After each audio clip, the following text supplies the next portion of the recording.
Bien, vamos a dar inicio entonces al webinar de hoy. Hoy vamos a hablar de cómo funcionan las quinolonas. Yo soy el doctor Guillermo Berlins y bien, soy el organizador de grupo de programas de formación preuniversitaria, cual ven, ¿no? De AMET, como organizador e impulsor de todas estas webinars para la formación de todos ustedes. Bien, esto lo vamos a ver en el marco de la genética molecular, porque tenemos que necesariamente hablar acerca de la genética molecular para poder entender cómo funcionan las quinolonas. ¿Ok?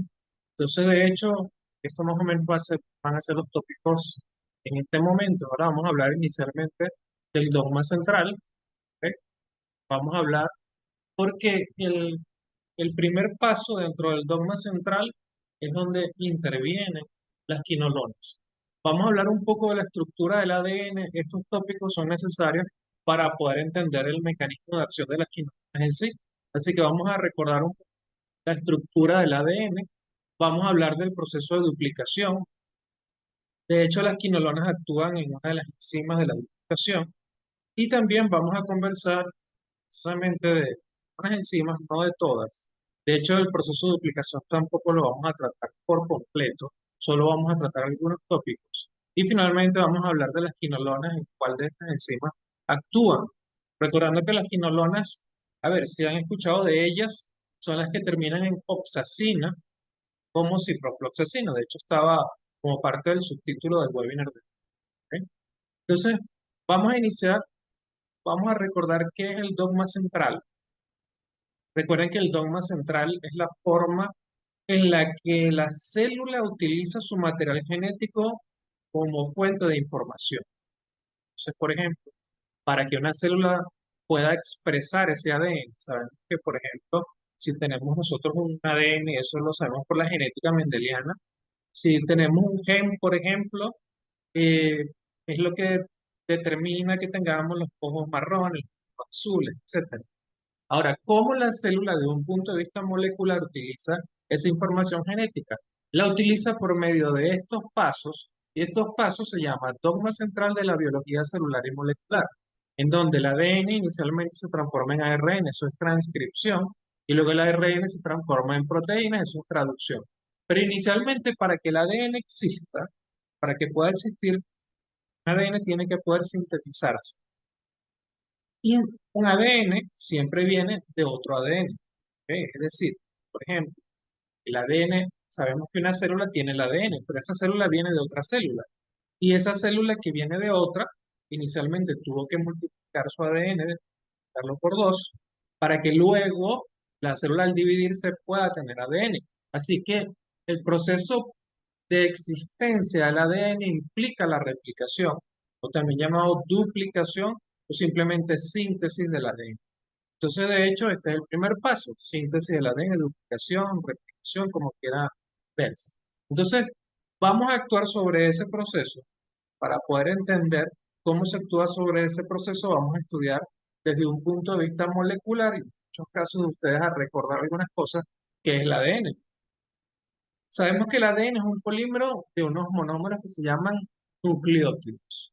Al yo decir que es un polímero, quiere decir que hay muchos de estos monómeros unidos, y los monómeros serían la unidad pequeña, que el término correcto es polimerizarse, que al polimerizarse forman una molécula más grande que es el ADN.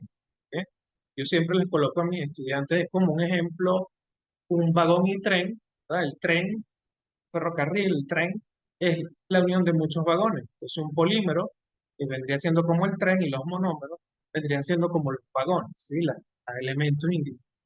Si recuerdan, los han visto por allí en bachillerato, en secundaria.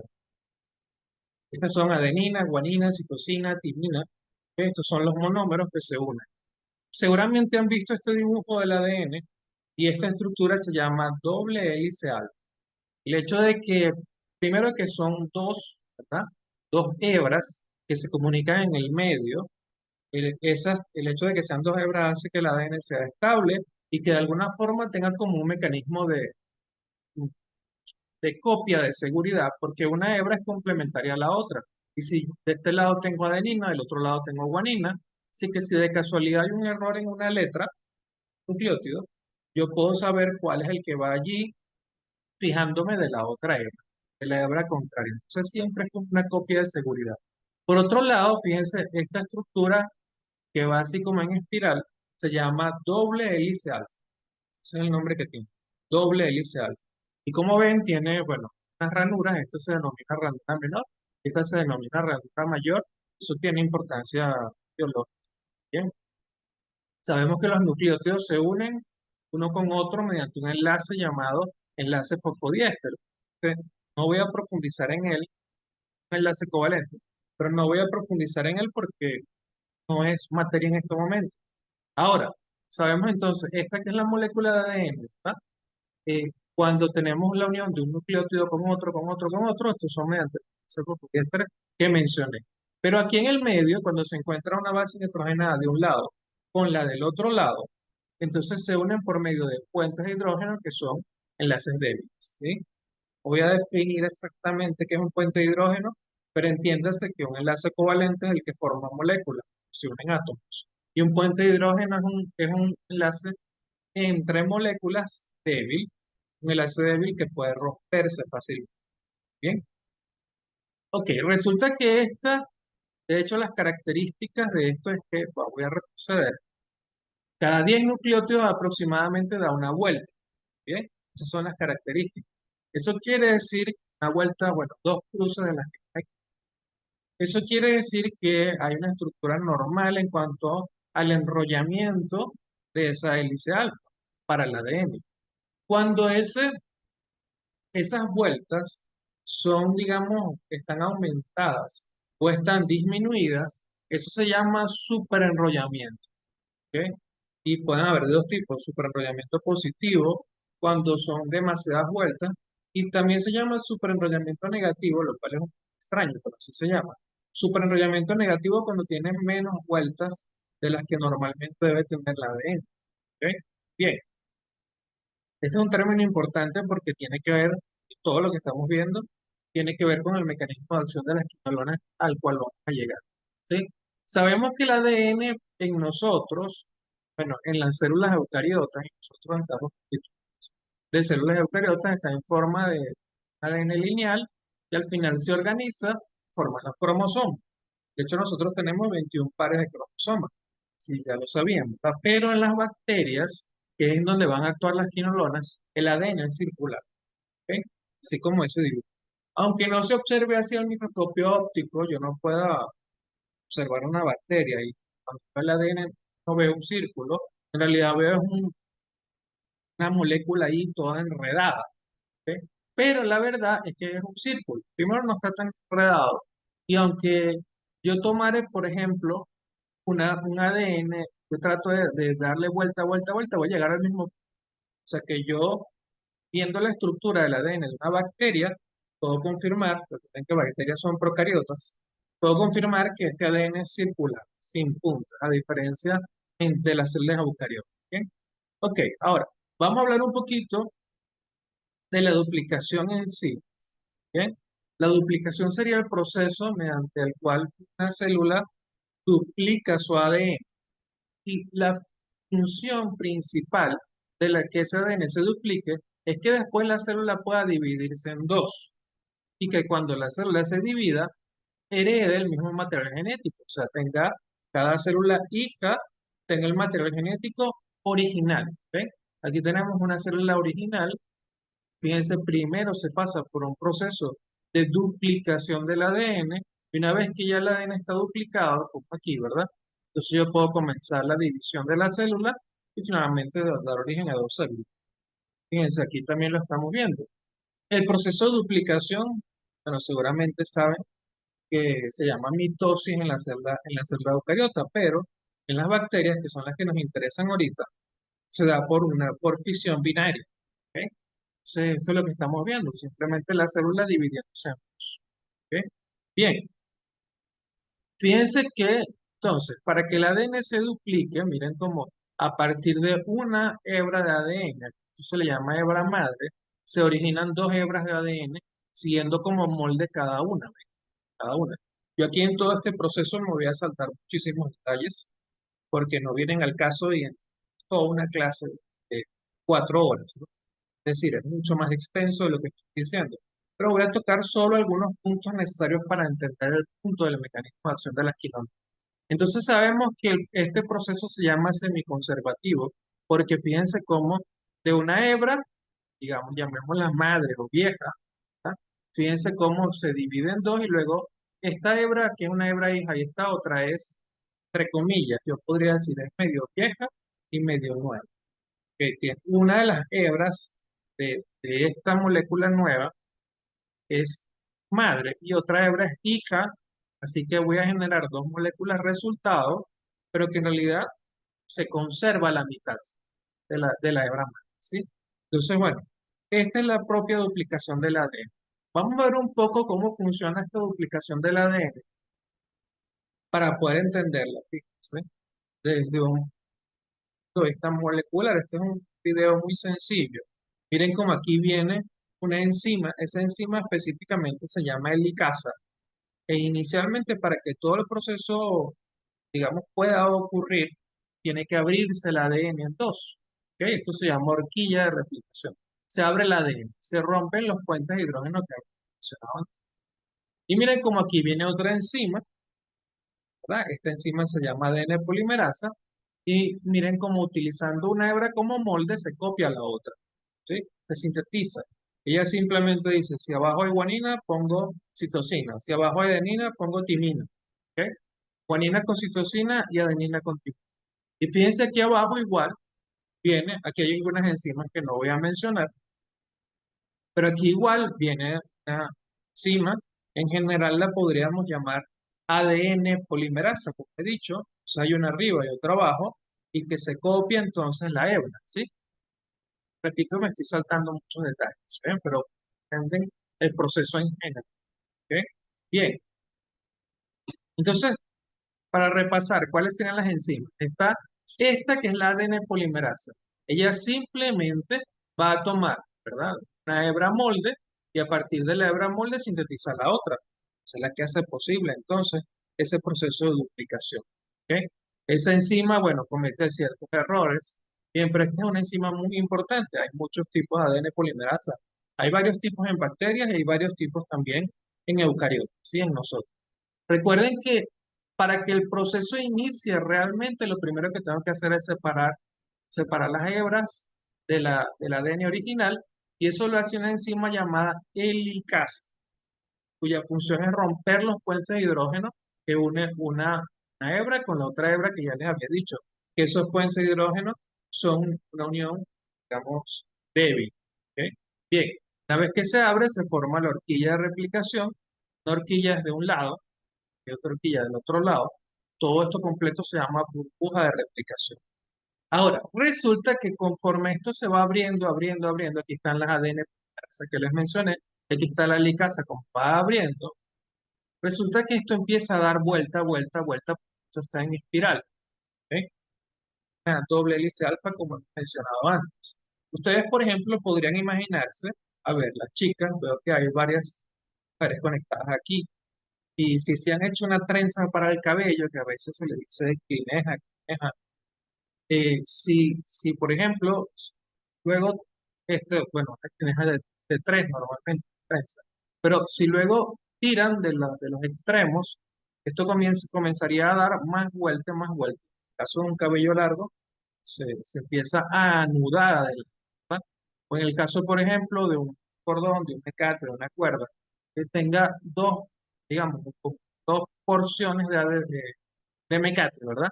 Y luego yo trato de deshacerla y tiro de una cuerda hacia un lado y la otra cuerda hacia el otro lado, esto va a comenzar a dar más vueltas, más vueltas. Y como hemos visto antes, estas vueltas en exceso hacia un lado se llama superenrollamiento. ¿Ok? Resulta que eso es lo que ocurre, un superenrollamiento. Entonces aquí viene un superenrollamiento positivo, de hecho. Aquí viene una enzima adicional que evita el superenrollamiento. Estas enzimas se llaman topoisomerasas. Así se llaman, topoisomerasas. Si más o menos tienen una noción, topo quiere decir, hace referencia a topología, que es ubicación espacial, Y la isomerasa quiere decir que es algo que tiene la misma cantidad de átomos, pero se distribuye de forma diferente. Y asa, la terminación asa quiere decir enzima. Es una enzima que, digamos, varía, sin agregar ni quitar nada, la ubicación espacial. Simplemente lo que hace es que como el ADN está muy enrollado, ella corta en una punta, deja que dé vuelta, vuelta, vuelta y la vuelve a enrollar, la vuelve a unir, ¿ok? Vuelve a establecer el enlace que había cortado. O sea que evita el superenrollamiento, porque resulta que si dejamos que haya le repito, un superenrollamiento aquí, esto se va a anudar se va a envolver y se va a formar una maraña aquí que va a ser imposible que toda la maquinaria de replicación siga avanzando. Y eso es lo que evita la topoisomerasa. ¿Bien? Entonces es muy importante la topoisomerasa. Hay de varios tipos y les he dicho. Esta maquinaria es mucho más grande. De hecho, hay varias cosas que, no, que aquí obvié, pero las que mencionamos fue, por ejemplo, la lipasa que va abriendo y para que las ADN polimerasas puedan actuar, pero la misma apertura de la helicasa hace que se cree por delante un superenrollamiento. Aquí está la topoisomerasa, evitando precisamente ese superenrollamiento. ¿Ok? Aquí, de hecho, tenemos un video un poco más exacto, que el anterior era un poco antiguo, más simple para entender de entrada, pero fíjense un poco cómo serían algunos detalles adicionales. En realidad son tres enzimas, hay otras proteínas implicadas, pero fíjense cómo este es el ADN madre, por aquí va la helicasa abriendo, miren cómo aquí nacen las dos hijas, aquí pareciera que hay un proceso adicional, sí, y tendríamos que explicar esta parte, una vuelta. Fíjense, esta es la helicasa avanzando, avanzando, avanzando. Ah, pero por aquí adelante, no está en este video, debería estar la topoisomerasa que ¿ok? Por aquí adelante. ¿Sí? Entonces, ok, esta es la propia maquinaria de duplicación del ADN o replicación del ADN, que es necesario, recuerden, que ocurra antes de que la célula se divida en dos. Bien, ahora, ¿qué es lo que pasa? Fíjense, ¿cuál es el mecanismo de la esquinolona? Finalmente, esto concretamente, inhiben les voy a decir así, a las topoisomerasas. Específicamente un tipo de topoisomerasa llamada ADN quirasas, que son topoisomerasas de las bacterias. Entonces, ¿qué pasa si yo, por ejemplo, tuviese una infección? Todos ustedes debe haber escuchado en algún momento la ciprofloxacina. Y entonces, o alguna persona tiene ciprofloxacina, se le manda este antibiótico, se lo toman, esto se distribuye en su cuerpo, esa, esto va a ingresar a las bacterias, va a ingresar a las células en general y va a inhibir a un tipo de topoisomerasa que es la adenosirasa. No inhibe las topoisomerasas de nuestro cuerpo, inhibe las topoisomerasas de las bacterias. Y entonces, ¿cuál es el efecto? Como están inhibidas, bien, eso en realidad no va a matar a la célula, no la va a matar. Pero ciertamente cuando la célula busque duplicar su ADN para poder dividirse, y las bacterias suelen dividirse con frecuencia, cada 30 minutos, se dividen con bastante frecuencia. Entonces, fíjense cómo a la helicasa avanzar, aquí se va a formar un superenrollamiento. Como les he dicho, se va a formar un nudo aquí, y entonces toda la maquinaria de duplicación se va a trabar. ¿Y qué pasa si se traba? Que el ADN no termina de duplicarse. Si no termina de duplicarse, la bacteria no puede dividirse en dos. Porque sabemos que antes de que la bacteria se divida en dos, el ADN debe duplicarse. Entonces, fundamentalmente, vuelve al ADN inútil, impide que la bacteria se divida, aunque no la mata, el ADN termina súper enrollado, de hecho es un súper enrollamiento, y ese ADN termina, bueno, muy difícilmente se ha utilizado. Y ya como las células no son capaces de generar eh, nuevas células, inicialmente lo entiendo como un bacterio estático. Es decir, no mata la bacteria, pero sí detiene su crecimiento. Al detener su crecimiento, el caso de las bacterias que necesitan continuamente estar dividiéndose, acumulan errores y finalmente mueren al cierto tiempo. ¿Ok? Ese es el mecanismo de acción. Fíjense lo que va a ocurrir en el caso del ADN. Este ADN bacteriano, ¿ok? Cuando tiene demasiadas vueltas, se hace así, se crean como dobleces. Aquí están algunos ejemplos cuando hay un superenrollamiento positivo, este es negativo, lado es positivo, pero como sea, crea un ADN inútil para la célula y que finalmente se va a trabar en todos los sentidos. Se va a trabar en este sentido y también en el sentido de la transcripción. Si veamos al principio que el ADN se utiliza para la transcripción y luego de la transcripción la traducción a hacer una proteína funcional. Si la célula no va a poder utilizar este ADN tampoco para la transcripción y la traducción, es un problema. Tampoco se va a poder hacer duplicación para que la célula se divida, entonces la célula simplemente ya se queda sin opciones. Eso en el caso de las bacterias. Fíjense, nos habíamos quedado aquí en la anterior. Entonces, de las quinolonas tenemos, de hecho, se dividen en varias generaciones. Y aquí están de primera, segunda, tercera y cuarta, y la mayoría de los antibióticos se dividen así en generaciones. El más famoso es ciprofloxacina, que es un antibiótico de segunda generación. Fíjense que hay otros, la mayoría termina en oxacina. ¿Ok? Miren, los primeros que salieron fueron ácido anhidríxico y ácido pipemídico, pero esto poco se utiliza ahorita. El que más se utiliza es ciprofloxacina. Por aquí también está norfloxacina o floxacina. Otro famoso es la levofloxacina y también está moxifloxacina y gatifloxacina. Moxi es, digamos, un poquito más frecuente. La cipro, por ejemplo, suele utilizarse para infecciones urinarias. La levofloxacina más para infecciones respiratorias, que tienen básicamente el mismo mecanismo de acción, y moxifloxacina, bueno, de un amplio espectro un poquito mayor. Es decir, entre la generación sea mayor, digamos, por decirlo de una forma sencilla, mata un mayor número de bacterias. Si tienen un poquito de conocimiento acerca de las bacterias, saben que se dividen en gram negativas y gram positivas. Las dos primeras generaciones matan a las gram negativas, como por ejemplo la Escherichia coli, una bacteria gram negativa. Y la tercera y la cuarta generación, aparte de las gram negativas, también matan a las gram positivas, como por ejemplo el estafilococo es gram positivo. Entonces, estas tienen un mayor espectro, es decir, matan un mayor tipo de bacterias y por eso están en una generación más baja. Bueno, más baja aquí, más alta sería. Una, una generación más, este, es mejor el antibiótico. Ahora, ciertamente, ya para los que tengan un poquito de conocimiento acerca de los antibióticos, uno no debe mandar un antibiótico de amplio espectro, sino el adecuado para evitar que se desarrolle resistencia bacteriana y que después el paciente se pueda complicar. Entonces, bien, ya conocen el mecanismo de acción de las quinolonas.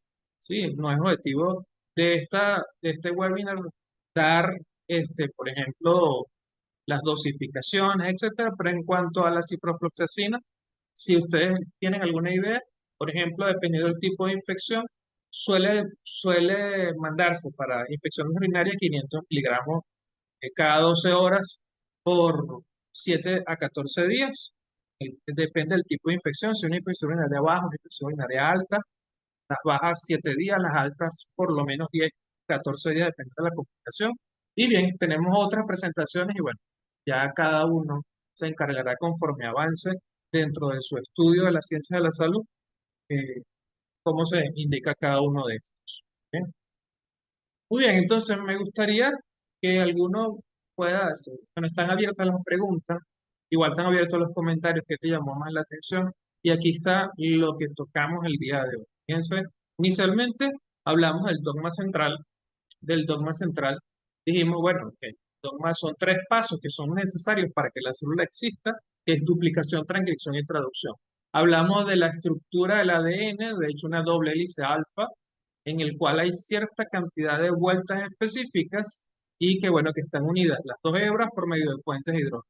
Luego del proceso de duplicación, porque dijimos, la duplicación del ADN es necesaria para que la célula luego pueda dividirse y de las células surjan dos y luego muchas. ¿Ok? Luego, las enzimas que participan en ese proceso de duplicación, hablamos de tres, aunque son más. Hablamos de la helicasa, que es la que inicialmente separa las hebras, la ADN polimerasa, que es la que permite que de un ADN surjan dos, porque utiliza un molde y lo duplica, y luego la topoisomerasa, que es la que, digamos, regula la cantidad de vueltas que tiene el ADN, es decir, evita el superenrollamiento que suele darse en el proceso en el cual la helicasa va avanzando para hacer la duplicación. Así que la topoisomerasa es muy importante. Y finalmente las quinolonas con sus generaciones y todos los actores de este grupo de antibióticos que inhiben precisamente las topoisomerasas a las ADN girasa de, de las bacterias y por lo tanto causa superenrollamiento y una vuelve inútil el ADN de la bacteria que finalmente no puede duplicarse y al cabo de cierto tiempo. Muy bien, somos Avimed. Me agrada que estén por aquí conectados, que estén atentos de todas nuestras formaciones. Les invitamos a que puedan ampliar, a que estén atentos a la comunidad.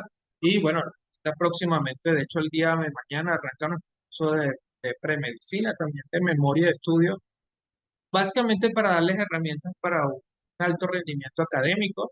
Así que si conocen a alguien, sé que por aquí hay varios estudiantes que están ya formándose con nosotros. Si conoce a alguien que esté interesado, los cursos ahorita de alto rendimiento académico son los días sábados y avanzamos los días sábados, así que les invitamos a que formen parte de este taller. Igual anatomía, bioquímica, biología celular y molecular dentro de nuestro programa de premedicina 1, 2 y 3, que es un programa que les da las herramientas para que puedan experimentar la ciencia de la salud y llevarse nuevo conocimiento para que cuando inicien o cuando comiencen a dar sus primeros pasos ya vayan conocimiento previo importante y que no sea tan traumático ese cambio de bachillerato a la universidad, sino que ya vayan entendiendo cuál es la demanda universitaria.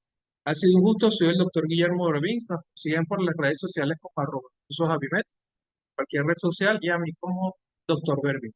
Así que un abrazo y nos seguimos. Bye.